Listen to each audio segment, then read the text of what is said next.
नमस्ते दोस्तों, आज मैं शिव गुरु का कथा सुनाने जा रही हूँ। एक दिन की बात है कि 5 औरत मिलकर भगवान शिव का मंदिर में चर्चा भजन कर रही थी। एक बुढ़िया माई आती है और कहती है कि मैं भी चर्चा तुम लोग के साथ करूंगी। वो बुढ़िया माई का एक बेटा बहू थी, जो बहू का 3 साल शादी का हो चुका था, लेकिन कोई संतान नहीं हुआ था। बुढ़िया माई जाकर मंदिर में अपना बड़ाई करने लगी कि मैं तो पहले ही से शिव गुरु का बहुत बड़ा परम भक्त हूँ। बुढ़िया माई जहाँ चर्चा करने जाती थी, अपना बहू को साथ ले जाती थी और शिव गुरु से कहती कि हे शिव गुरु, मेरे बहू को तो 3 बरस शादी का हो गया, अभी तक तो कोई संतान नहीं हुआ। और कितना दिन मेरे बहू को परीक्षा लेंगे हे शिव गुरु। बुढ़िया माई अपनों को बहुत बड़ा परम भक्त मानती है कि मैं बहुत बड़ा परम भक्त हूँ, लेकिन बुढ़िया माई का मन में तो बहुत हिंसा था। एक दिन सभी ने औरत मिलकर एक घर में चर्चा करने जाती है और सभी ने औरत रंग बिरंग का नया नया कपड़ा पहनकर जाती है। बुढ़िया माई जब देखती है कि वो औरत लोग नए नए साड़ी पहन कर आई है, अब तो बुढ़िया माई मने मने कोस रही है कि घर में खाने के हो या नहीं हो, लेकिन नया साड़ी पहन कर ये लोग चर्चा में चली आती है। बुढ़िया माई जहाँ जाती चर्चा करने, वहाँ अपने ही बड़ाई करती रहती है।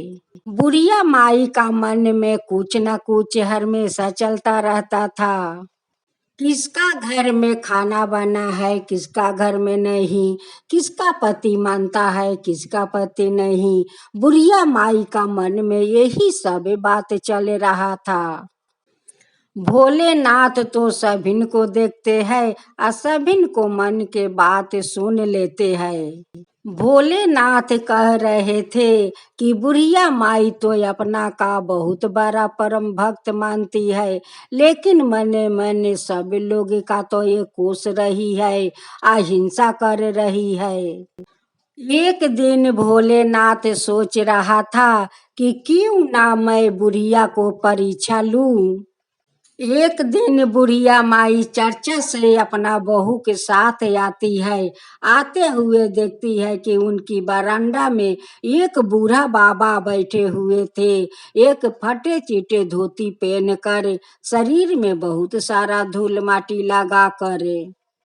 बुढ़िया माई कहती है कि ये बूढ़ा, तुम्हें और कहीं जगह नहीं मिला, ये मेरा ही बरामदा मिला और चौकी मिला, आकर धूल माटी लगाते हुए मेरा चौकी तो गंदा कर दिया। बुढ़िया माई कहती है कि बूढ़ा तुम जाओ दूसरा द्वार देखो। उनकी बहू कहती है कि माँ, बाबा को चौकी पर सोने दीजिए, बाबा को कहाँ रात को खेदाती है माँ, मत खेदाइए, सोने दीजिए। उनकी सासू माँ कहती है कि बहू, तुम नहीं देखती हो कि उनका देह में कितना सारा धूल माटी है और शरीर से कितना गंदगी निकल रहा है, तुम्हें देख नहीं रहा था। बहू अपना सासू माँ से कहती है कि सासू माँ, बाबा को आप मत निकलिए, उनके शरीर से गंदगी निकलता है तो बाबा को क्या दोष है। माँ देखो, बाबा कितना बुरा हो चुके हैं, वो तो लाठी पर चलते हैं माँ, बाबा को रहने दो माँ, बाबा को रहने दो। सासू माँ कहती है कि ठीक है, रखो, सुलाओ चौकी पर, कल तुम्हें सफाइया करना है। वो कहती है कि ठीक है माँ, मैं सफा कर दूंगी। बहू चौकी में एक चादर बिछा देती है और बाबा को बहुत श्रद्धा भक्ति से भोजन करवाती है और कहती है कि बाबा आप भोजन करके सो जाइएगा। शिव गुरु बाबा तो बहू का श्रद्धा भक्ति देख कर आइए पोटली वही चौकी पर छोड़कर चले जाते हैं और सपने में बहू को शिव गुरु दर्शन देते हैं और कहते हैं कि बेटी, तेरा श्रद्धा भक्ति भक्ति देख कर तो मैं बहुत प्रसन्न हूँ, बहुत प्रसन्न हूँ। लेकिन तेरा सासू माँ तो कहती है कि मैं तो शिव गुरु के बहुत बड़ा परम भक्त हूँ। जो बूढ़ा तेरा चौकी पर सोए हुए थे बेटी, वो कोई बूढ़ा बाबा नहीं थे बेटी, वो तो भगवान शिव गुरु थे। तेरा सासू माँ तो चर्चा में तो जाती है, लेकिन सब औरत लोग के कोसती रहती है। कहती है कि घर में तो खाने पीने को नहीं है, लेकिन नया कपड़ा चमका कर चर्चा में चली आती है। किसका घर में झगड़ा होता है, किसका घर में नहीं, किसका घर में खाना बना है, किसका घर में नहीं, यही तेरा सासू माँ का मन में चलता रहता है बेटी। और कहती है कि पर मैं तो बहुत बड़ा शिव गुरु के परम भक्त हूँ। जो भक्त अपना शिव गुरु के नहीं पहचान पाया, वो क्या चर्चा करेगी, क्या अपना को बड़ाई करेगी। बेटी सबसे बड़ा परम भक्त तो तू है, तू मेरा भक्त है बेटी, तू मेरा भक्त है। देख तेरा चौकी पर मैं एक टोपला छोड़ कर आई हूँ, वो टोपला में थोड़ा प्रसाद है बेटी, वो तू प्रसाद का खा लेना। जो थोड़ा टोपला में वो छाई है, वो छाई अपना तिजोरी में रख देना बेटी। तेरा संतान भी होगा और तेरा घर में धन दौलत भर जाएगा बेटी। ये सब बात बताते हुए शिव गुरु सपने से अंतर ध्यान हो जाते हैं। और जब उनकी बहू का अंगी टूटता है तो वो दौड़ी दौड़ी अपना सासू माँ का पास जाती है और कहती है कि माँ, जो बूढ़ा बाबा चौकी पर सोए हुए थे, वो बूढ़ा बाबा नहीं था माँ, वो तो भगवान शिव गुरु थे। सपने में शिव गुरु मुझे दर्शन दिया और माँ आपके बारे में बता रहा था माँ, तुम तो जाती हो चर्चा में, लेकिन मने मैंने तो सब औरत के कोस रही थी माँ। आपका तो बहुत परम भक्त मानती हो माँ, लेकिन शिव गुरु तो कह रहे थे कि तुम्हारा सासू माँ मेरा परम भक्त नहीं है, उनका मन में तो बहुत हिंसा है बेटी। तुम मेरे बहुत बड़ा परम भक्त बन गई हो बेटी। देखो टोपला में एक टोपले में प्रसाद है और थोड़ा छाई है, वो प्रसाद खा लेना, तुम्हारा संतान होगा। छाई अपना तिजोरी में रख देना, तुम्हारा घर धन से भर जाएगा। यही बात शिव गुरु हमें सपने में बता रहा था माँ, यही बात बता रहा था। अब तो सासू माँ शिव गुरु से माफी मांग रही थी कि हे शिव गुरु, हमें माफ कर दीजिए, हमें माफ कर दीजिए शिव गुरु। वही प्रसाद खाकर उनकी बहू के पेट में संतान रह जाता है। 9 महीना का बाद एक बेटा को जन्म देती है। उनके घर में तो बहुत सारा खुशियाँ शिव गुरु भर दिया। वो बुढ़िया माई अपना घर में शिव चर्चा रखती है, सब गुरु बहना को बोलाकर चर्चा करवाती है और सब बहना को बताती है कि मैं जो चर्चा राखी हूँ, आज शिव गुरु हमारा बहू को संतान दिया है, वही खुशहाली में हमें चर्चा रखी हूँ। हे शिव गुरु, जैसे वो बुढ़िया को बहू को अपना परम भक्त बना दिया और उनकी गोदी भर दिया और धन दौलत से घर भर दिया, हे शिव गुरु, वैसे ही सभिन को ऊपर कृपा कीजिए, वैसे ही सभिन को गोद भर दीजिए, वैसे ही सभिन को घर में धन दौलत भर दीजिए। हर हर महादेव, हर हर महादेव। एक दूसरी कथा भोलेनाथ और एक औरत का दुख भरी कहानी सुनाने जा रही हूँ। एक औरत थी, वो औरत का 3 बरस शादी का हो चुका था, लेकिन उनकी कोई संतान नहीं हुआ। उनकी सास, ननद और पति बहुत दुख दर्द पहुंचा रहा था। सास, ननद और पति कहता है कि तेरा तो 3 बरस शादी का हो चुका है, लेकिन आज तक तो तू संतान नहीं दिया। तुझे घर में रख कर मैं क्या करूंगी, तुझे आरती उतारूंगी, तू मेरा घर से चला जा। मैं बाज औरत को अपना घर में नहीं रख सकती हूँ।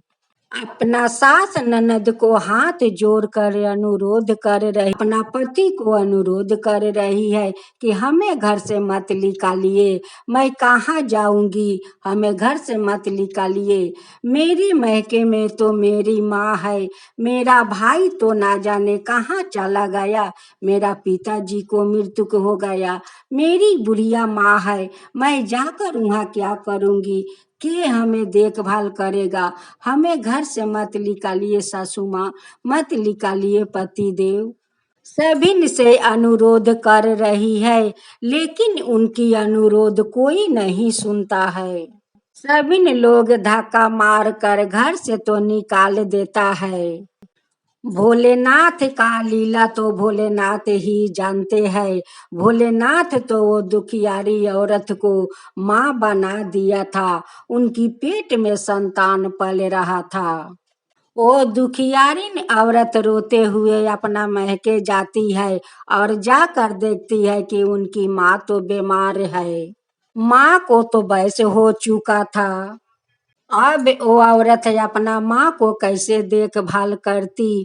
वो औरत अपना पड़ोस के घर में जाकर काम करने लगी और अपना पेट, अपना माँ को पेट पालने लगी। पड़ोस में काम करके अपना पेट वो भर रही थी। एक दिन वो औरत द्वार पर बैठे बैठे भोलेनाथ को याद कर रही थी और कह रही थी कि हे भोलेनाथ, मेरे तकदीर में क्या लिखा है, हे भोलेनाथ क्या लिखा है, मेरे तकदीर में इतना दुख क्यों है भोलेनाथ। आज मुझे संतान ना होने के कारण से मुझे बांझ बनाकर वो लोग घर से निकाल दिया है भोलेनाथ, घर से निकाल दिया है। मैं तो एक दुखियारिन हूँ और दूसरा मेरी माँ बीमार है भगवान, मैं क्या करूँ भगवान, मैं क्या करूँ। भोलेनाथ जी वही दुखियारिन औरत के सपना में दर्शन देते हैं और कहते हैं कि देख बेटी, तू चिंता मत कर, तू तो माँ बनने वाली है, तेरा पेट में तो वो लोग का संतान पल रहा है बेटी, वही संतान से तेरा सुख होने वाला है बेटी, वही संतान से तेरा सुख होने वाला है। वैसे ही उनकी भाई साधु का रूप में आकर भिक्षा मांगता है। वो बहन अपना भाई को बात सुनकर पहचान जाती है और चिन जाती है कि ये तो मेरा भैया है, आज 12 साल का बाद जोगी का रूप में आया है।